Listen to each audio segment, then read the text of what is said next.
And just as the recession was really starting to take hold, and just as words like infrastructure and skills gap were beginning to appear in the headlines, along with unemployment, I was seeing something really curious on dirty jobs.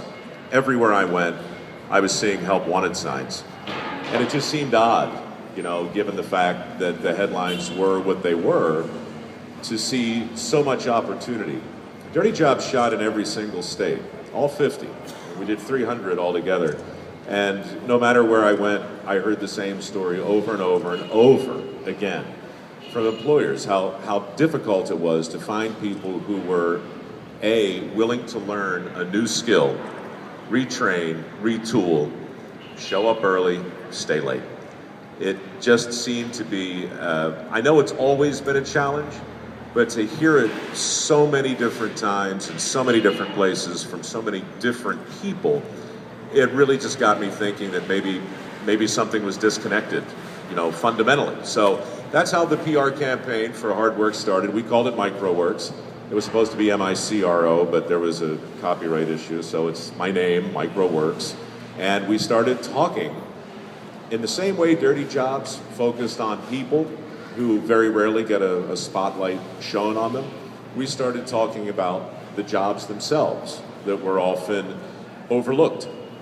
And we started to look at the link between the jobs that were available and the relationship the country had with the education that was required to get that job. And we started to see even more disconnects.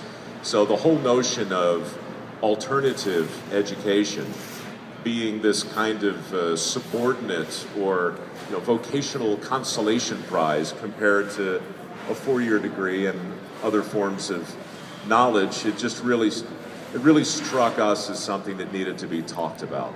So to make a very long story short, MikeRoweWorks evolved out of dirty jobs back in 2008, and we went looking for partners. And we were looking for organizations, nonprofits, we were looking for companies, big and small, and I had a wish list, and somewhere near the top was Caterpillar.